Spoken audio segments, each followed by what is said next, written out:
श्री शिवाय नमस्तुभ्यम। कुलेश्वर शिव महापुराण कथा जो गुरुजी की इन दिनों चल रही है, आज उसका प्रथम दिन था। उसमें गुरुजी ने एक बेलपत्र का आज विशेष उपाय बताया है, जिसे आपको जब भी समय मिले, जैसे सोमवार अष्टमी आ रही है उस दिन कर सकते हैं, आप एकादशी के दिन कर सकते हैं। इसमें कोई दिन निर्धारित नहीं है, परंतु किसी अच्छे दिन पर यह उपाय किया जाए ना तो तुरंत फलित होगा, क्योंकि कृष्ण जन्माष्टमी का दिन है 26 अगस्त को, और साथ ही अष्टमी की शुभ तिथि है, रोहिणी नक्षत्र है। तो आपकी पीड़ाओं का निदान होगा, रोग कर्ज संकट पीड़ा दुख दरिद्रता से मुक्ति मिलेगी। सबसे पहला जो उपाय बताने जा रही हूँ, उसमें गुरुजी ने किसी भी दिन इस उपाय को करने के लिए कहा है। आप सभी ने भी सुना तो कृपया मुझे कमेंट्स में जरूर से बताइएगा, ताकि और जो व्यक्ति हैं मेरी वीडियो सुनने वाले उनकी हेल्प हो सके। गुरुजी ने आज की प्रथम दिन की कथा में यह एक बेलपत्र वाला बहुत सुंदर श्रेष्ठ उपाय बताया है, जो कि आपके जीवन के तत्पश्चात ही रोग कष्ट पीड़ा दुख दरिद्रता का अंत कर देगा।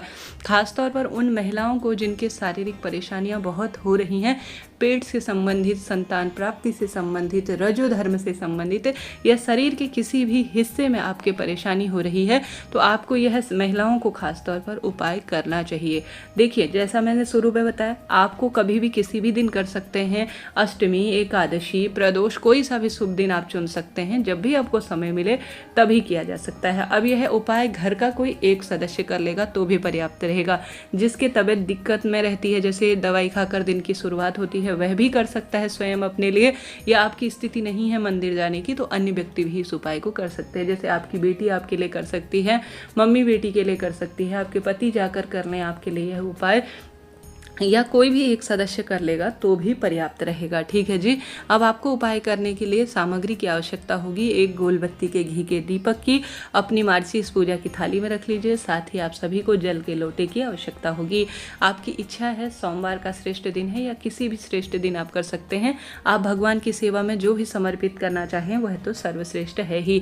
तो किसी भी शुभ तिथि में आप सभी को जब भी यह उपाय जो है करने का मन हो, परिस्थितियाँ विपरीत हो रही हो, डॉक्टर ने कह दिया है कि हारी बीमारी कुछ हो सकती है, नेगेटिव रिपोर्ट किसी न किसी स्वरूप में आपको लगता है पॉजिटिव आ सकती है, तो उसी दिन आप कर सकते हैं। सामग्री अपने साथ ले जाएं। तत्पश्चात आपको चाहिए इसमें एक बेलपत्र की, जैसा वीडियो का टाइटल थंबनेल है, गुरुजी ने आज की कथा में बताया। आप एक नई बेलपत्र भी ले सकते हैं। शिवलिंग पर चढ़ी हुई पुरानी बेलपत्र धोकर आप प्रयोग में दोबारा से ले सकते हैं। बस कटी फटी ना हो, इस बात का आप ध्यान रखिएगा और उपाय करना आप शुरू कर दीजिएगा। सबसे पहले शिव पूजा में आप पूर्व दिशा या उत्तर दिशा की ओर ही बैठें, इस बात का ध्यान रखें, और दक्षिण दिशा भूलकर भी ना हो। जल का लोटा समर्पित करें, गोल बत्ती का घी का दीपक लगाएं, ताकि जो है आप जो उपाय कर रहे हैं उसके साक्षी दीप देवता हों, अग्नि देवता हों। ऐसे में यह उपाय तभी फलित होगा। अब जो बेलपत्र आप लेकर गए हैं, उसमें आप चाहें तो चंदन लगा सकते हैं, नहीं तो कोई दिक्कत की बात नहीं है। चंदन नहीं भी लगा पाए तो भी कोई दिक्कत की बात नहीं है। उपाय करने के लिए आपको तुमरुकेश्वर महादेव का नाम लेना है। किसका? तुमरुकेश्वर महादेव। अब आप कहेंगे कि दीदी तुमरुकेश्वर महादेव कौन है, तुमरुका जी कौन है?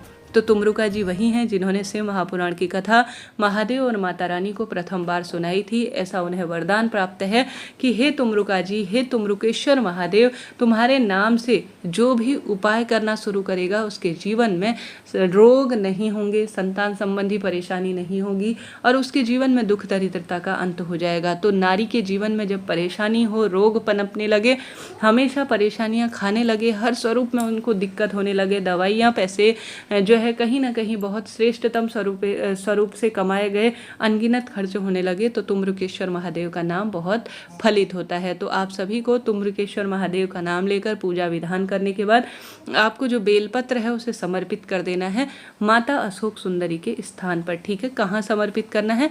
माता अशोक सुंदरी के स्थान पर आपको समर्पित कर देना है। डंडी नीचे की ओर होनी चाहिए, इस बात का आपको ध्यान रखना है। किस तरफ होनी चाहिए?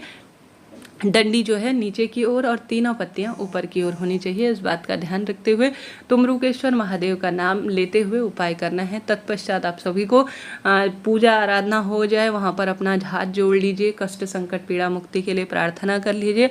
तत्पश्चात आप सभी को यह जो बेलपत्र है तुमरुकेश्वर महादेव के नाम से, जो आपने माता अशोक सुंदरी के स्थान पर समर्पित की है, उसे आप सभी उठा लीजिए। उठाकर आप सभी शिवलिंग पर चढ़ा हुआ थोड़ा सा जल जो है अपने लोटे में प्राप्त कर लीजिए। यह विशेष तौर पर जब भी आप यह जल जो बेलपत्र है उससे गुरुजी कहते हैं अब आचमन करें, अर्थात जो जल होगा शिवलिंग का उसमें वह जो है बेलपत्र में डुबाएं, जल के अंदर बेलपत्र डुबाएं और श्री शिवाय नमस्तुभ्यम तुमरुकेश्वर महादेव की जय कहते हुए उस जल का आचमन कीजिए, अर्थात उसे ग्रहण करना शुरू कर दीजिए।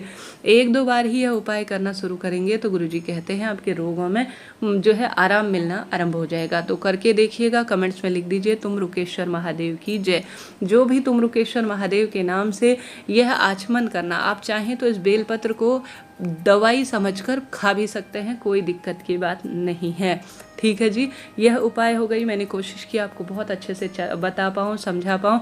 फिर भी आपके कोई प्रश्न हो तो पूछ लीजिएगा, आपका अपना चैनल है, सभी सवालों के जवाब आप प्राप्त करेंगे।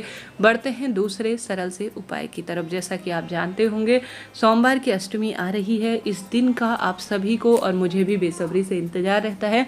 यह 26 अगस्त के दिन पड़ने के कारण जन्माष्टमी के दिन और अधिक श्रेष्ठ हो गया है। इस दिन का आपको ज़्यादा से ज़्यादा लाभ उठाना है। अपने जीवन में आने वाली विपदा, संकट, कष्ट, पीड़ा के लिए कई सारे इस दिन आपको उपाय करने हैं। इससे पहले गुरुजी की कथा में आपने सुना होगा, गुरुजी ने कहा है जब भी सोमवार आए या सोमवार की अष्टमी आए ना, तो आप सभी को शिवलिंग पर कच्चा दूध गौ माता का जरूर से समर्पित कर देना है।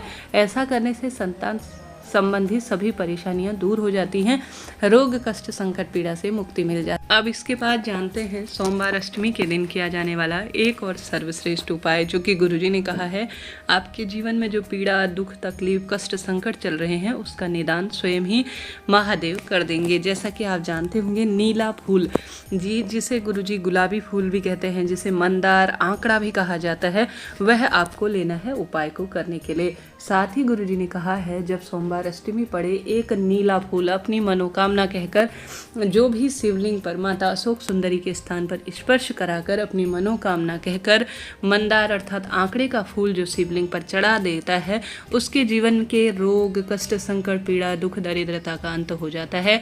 आप स्क्रीन पर देख पा रहे हैं नीला फूल कैसा है, जिसे मंदार कहा जाता है। साथ ही इसे जो है विशेष तौर पर आंकड़े का फूल भी कहते हैं।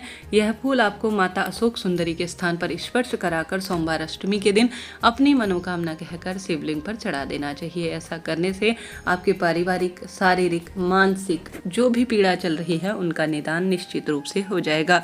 जीवन में हार रहे हैं, दुख पा रहे हैं, कष्ट, कर्ज से घिरे हुए हैं, तो इस अष्टमी के दिन यह उपाय करना नहीं भूलना है।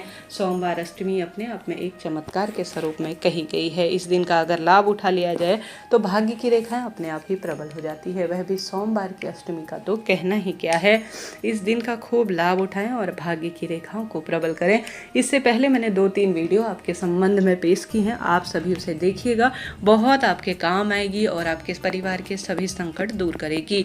इसके बाद एक उपाय जानते हैं जो कि सबसे ज़्यादा प्रचलित है सोमवार की अष्टमी के दिन किया जाने वाला, वह है 31 चावल के दाने, 31 बेलपत्र और 31 हरे मूंग वाला उपाय। इसे करने का एक तरीका है, सबसे पहले आप शिव मंदिर में जो है विशेष तौर पर एक जल का लोटा और यह सभी सामग्री पूजा की थाली में रखें। तत्पश्चात अच्छी अवस्था में, पूर्ण अवस्था में 31 चावल के दाने शिव मंदिर के दरवाजे पर दाहिनी ओर आप समर्पित करें। 31 हरे मूंग के दाने आपको नंदी बाबा के उठे हुए पैर पर अपनी मनोकामना कहते हुए समर्पित करने हैं। जो 31 बेलपत्र है उसे आपको माता अशोक सुंदरी के स्थान पर और थोड़ा सा बेलपत्र, 31 की संख्या खूब होती है, सबसे पहले तो माता अशोक सुंदरी के स्थान पर ही समर्पित करनी है मनोकामना कहते हुए, कष्ट, संकट, पीड़ा कहते हुए। फिर आपको जो है यही 31 बेलपत्र शिवलिंग पर चढ़ाने का प्रयत्न करना है। यह सोमवार की अष्टमी जन्माष्टमी की है, तो इस दिन का तो चमत्कार खुली आंखों से होना ही है। तो आप सभी को इस दिन का खूब लाभ उठाना है और आप सभी को 31 चावल के दाने शिव मंदिर के दरवाजे पर, 31 हरे मूंग नंदी बाबा को समर्पित करने हैं उठे हुए पैर पर, 31 बेलपत्र जो है माता अशोक सुंदरी और शिवलिंग पर मन की कामना कहते हुए सोमवार अष्टमी के दिन समर्पित करने का प्रयत्न करना चाहिए। प्रथम वाला जो नया उपाय है उसे बड़ी खुशी से आप कर सकते हैं। हालांकि आप सभी कई उपाय एक साथ कर सकते हैं, कोई दिक्कत की बात नहीं है, निश्चित रूप से आपको लाभ मिलेगा। अभी के लिए इतना ही। वीडियो चैनल से संबंधित कोई भी प्रश्न हो तो पूछ लीजिएगा। हर हर महादेव।